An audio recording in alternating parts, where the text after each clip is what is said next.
হ্যাঁ, এটা বাঁকেবিহারী মন্দিরের ছবি, ঠিক আছে। অনেক ছবিগুলো আমি দিতে পারলাম না, প্রেম মন্দিরের ভিডিও টিডিওগুলো, এগুলো যেন আমার ফোন থেকে ডিলিট হয়ে গেছে, সেই জন্য আমি দিতে পারলাম না। এটা প্রেম মন্দির, ঠিক আছে। আমি যেগুলো ছবি পেলাম অবশ্যই তোমাদের সাথে শেয়ার করলাম। প্রেম মন্দিরে প্রচণ্ড ভিড় হয়, প্রচণ্ড ভিড়, কিন্তু দেখার মতো দারুণ জিনিস আছে। যারা এখনও বৃন্দাবন ভিজিট করোনি তারা প্রেম মন্দিরটা ভিজিট করো, দেখবে খুব সুন্দর দারুণ জায়গা, মানে অসাধারণ জায়গা।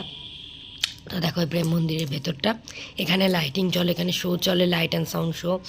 আর এটা প্রেম মন্দিরের পিছনটা, মানে সবটা বৃন্দাবনে যে যেটা হয়েছিল গোকুলধাম থেকে আরম্ভ করে সমস্তটা এই প্রেম মন্দিরের ভেতর তোমরা পেয়ে যাবে। এটা যে ট্রাভেলস দাদার সাথে এসেছিলাম তার ছবি।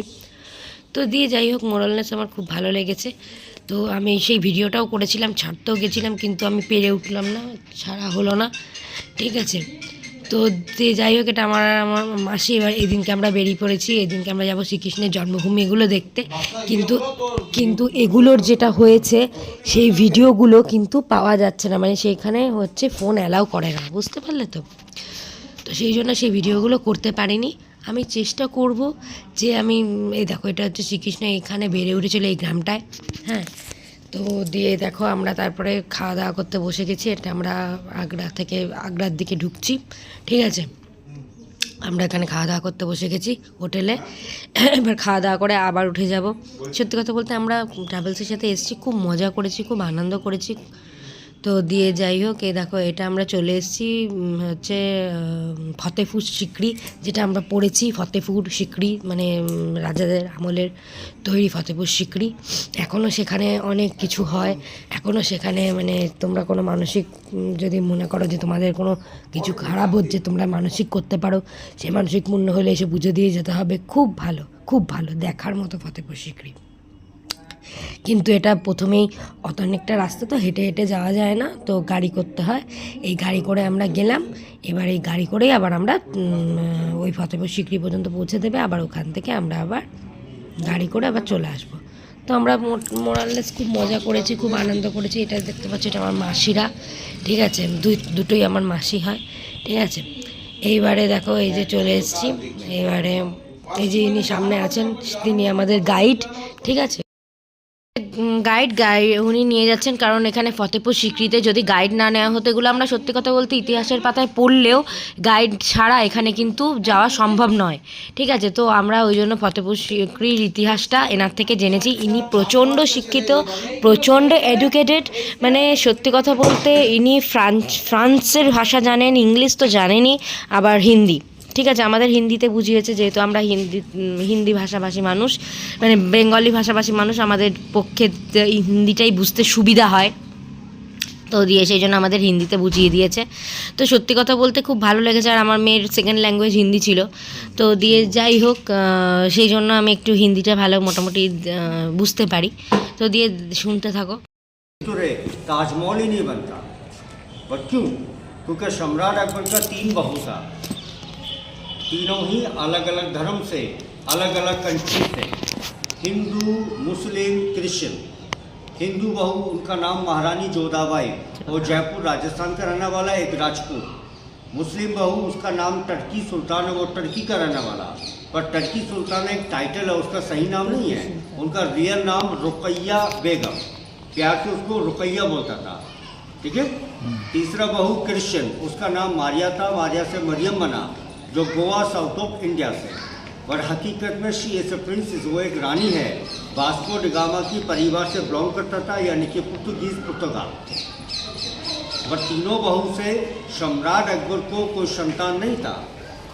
संतान के खातिर सम्राट अकबर हिंदुस्तान में हर जगह गया, हर जगह दुआ किया, मानूत किया, प्रार्थना किया, पूजा किया।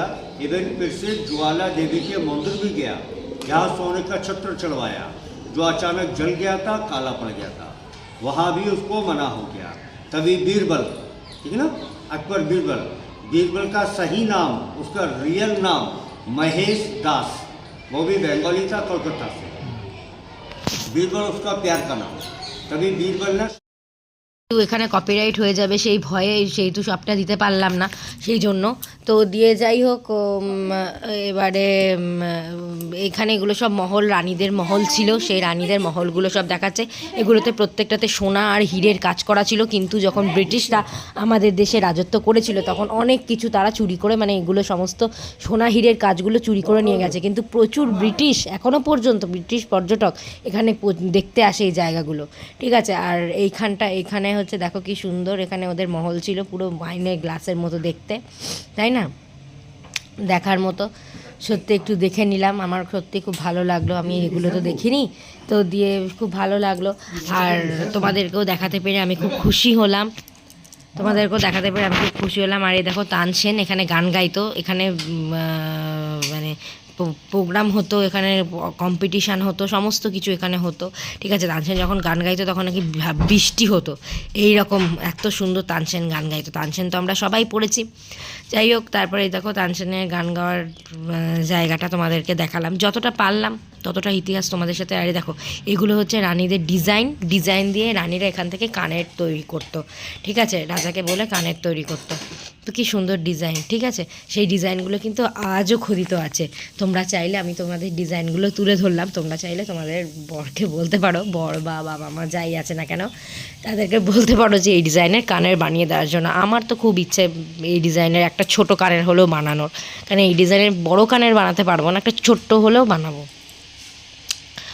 তো দিয়ে যাই হোক, এরপরে দেখো চলে এলাম এইগুলো দেখতে, ঠিক আছে। এরপরে দেখো সমস্ত ইতিহাসগুলো ঘুরে ঘুরে আমাদেরকে দেখাচ্ছে, কি সুন্দর লাগছে না, দেখার মতো। এটা হচ্ছে হাওয়া মহল ছিল, মানে একদিকে ঠান্ডা একদিকে গরম। এটা হচ্ছে আমাদের হোটেলের রিসেপশন, মানে হোটেলের বাইরেটা, এবারে এই হোটেলে আমরা থাকবো। এই যে এটা হচ্ছে হোটেলের ভেতরটা, খুব সুন্দর 3 স্টার হোটেল। আমাদের যে কটা হোটেল দিয়েছে আমরা 3টে হোটেল চেঞ্জ করেছি, খুবই সুন্দর। আর একটা হোটেল সেটা আমি দেখাতে পারলাম না, কেন ভিডিওটা ডিলিট হয়ে গেছে বলে, ঠিক আছে। অনেকগুলো ভিডিও বললাম না, ডিলিট হয়ে গেছে, ওর জন্য দেখাতে পারলাম না। তো দিয়ে দেখো এই রুমটা, আমাদের রুমটা আছে, ঠিক আছে। দেখো কি সুন্দর বেড ফেড, ফল সিলিং করা, পাশে অত বড় জানলা কাচে। আমার এরকম একটা রুমের সত্যি কথা বলতে খুব শখ আছে।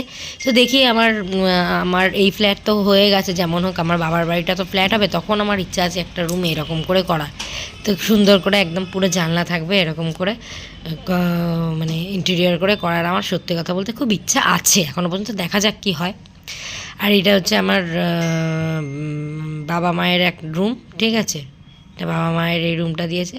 আর এটা হচ্ছে আমাদের মাসিদের এই রুমটা দিয়েছে, ঠিক আছে। এটা হচ্ছে আমার মাসিদের রুমটা দিয়েছে। রুমটা খুব সুন্দর, প্রত্যেকটা রুমই প্রায় সেম ইন্টেরিয়র করা আছে, খুব সুন্দর। আজকালকার দিনে যে বেডগুলো আছে সেই বেডগুলো দিয়ে তৈরি, তো খুব সুন্দর লাগছে আমার। আমি সত্যি কথা বলতে এরকম হোটেলে ফার্স্ট টাইম এই ট্যুরের সাথে এসে থাকলাম, আমার খুব ভালো লাগলো। আমার একটা এরকম বেড বাড়িতে বানানোরও খুব ইচ্ছা আছে, দেখি তোমাদের আশীর্বাদে যদি আর কোনো দিনও ঘর বাড়ি বানাতে পারি অবশ্যই এরকম একটা রুম বানাবো, এটা আমার খুব ইচ্ছা, সেটা যবেই বানাই না কেন। এই যে আমার মেয়ে একটু চা করলো, সেটা তোমাদের সাথে শেয়ার করলো, একটু চা করে দেখো ইলেকট্রিক কেটল দিয়ে দিয়েছে, এখানে তো প্রচণ্ড ঠান্ডা, ঠিক আছে, তো ইলেকট্রিক কেটল দিয়ে দিয়েছে, সেই ইলেকট্রিক কেটলে যে যার মতো চা করে নিচ্ছে। তো আমরা দিয়ে যাই হোক খুব দেখো সেটাইও শেয়ার করছে। আর দেখা যাক তারপরে কি করছি, অবশ্যই তোমাদের সাথে শেয়ার করছি। তারপরে আমরা সেজে গুজে পরের দিন সকালবেলা সেজে গুজে বেরিয়ে গেছি তাজমহল দেখার উদ্দেশ্যে, যেটা আমাদের সপ্তম আশ্চর্যের মধ্যে একটা আশ্চর্য তাজমহল, সেটা দেখতে যাচ্ছি। সেই তাজমহলে যে আমি আর আমার বড় এই গাড়িটা ভাড়া করা হয়েছে, এই গাড়িটা করেই আমরা সব জায়গায় ঘুরছি। সত্যি কথা বলতে খুব ভালো লাগছে, আনন্দ লাগছে, সবাই মিলে যাচ্ছি। বাট ওখানে নেমেও অনেকটা রাস্তা হাঁটতে হয় বলে সেটা আর কি ইয়ে করে যেতে হবে, মানে ওই রকম টোটো টাইপের গাড়ি করে যেতে হবে। এই দেখো তাজমহলের আমরা ঢুকে গেছি, এবার আমরা তাজমহলের ভেতরটা ঢুকবো। সত্যি কথা বলতে খুব সুন্দর এরিয়া, এত সুন্দর এরিয়া না দেখলে তোমরা বিশ্বাস করবে না। যারা এখনও পর্যন্ত তাজমহল ভিজিট করনি ভিজিট করে যাও। আমি তো একবার দেখলাম, এখন মনে হচ্ছে আমি বারবার আসি, বারবার দেখতে আসি। তো দিয়ে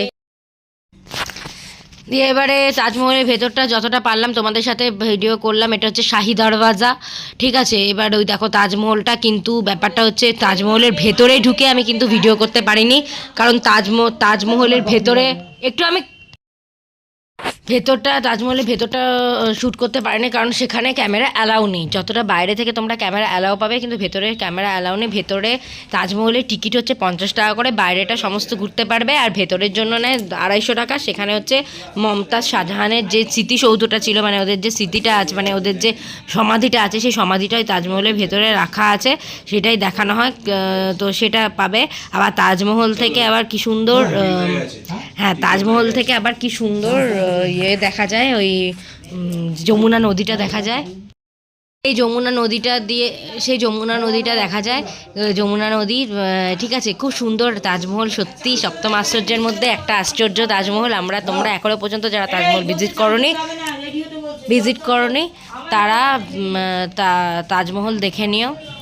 তো দিয়ে এবারে তারা তাজমহল দেখে নাও। এবারে তো আর তারপরে এটা দেখলাম ফতেপুর সিকরিটা, এটা আগ্রা ফোর্টটাও তোমাদের সাথে শেয়ার করলাম। আগ্রা ফোর্টটাও সুন্দর খুব, ঠিক আছে। যতটা পারলাম তোমাদের সাথে শেয়ার করলাম। আগ্রা ফোর্ট আর তাজমহল এখনও পর্যন্ত যারা একটা ইংরেজকে সমাধি দিয়েছিল এখানে, সেই সমাধিটা রয়েছে। তোমাদের সাথে যতটা পারলাম ততটা শেয়ার করলাম। এখনও পর্যন্ত যারা আমার চ্যানেলটা লাইক করনি, শেয়ার করনি, সাবস্ক্রাইব করনি, তারা আমার চ্যানেলটা লাইক শেয়ার সাবস্ক্রাইব করে দাও। লাইক শেয়ার সাবস্ক্রাইব করে দাও এবং আমার চ্যানেলটা প্রচুর সাবস্ক্রাইব করে দেবে। এরকম ভালো নতুন ভিডিও পেতে গেলে ততক্ষণের জন্য টাটা। আর আজকে এখানেই দিল্লি ঘোরা, আমাদের দিল্লি সমস্ত ট্যুরটা কমপ্লিট হলো। এবারে ফেরার ভিডিওটা তোমাদের সাথে শেয়ার করবো। ততক্ষণের জন্য টাটা।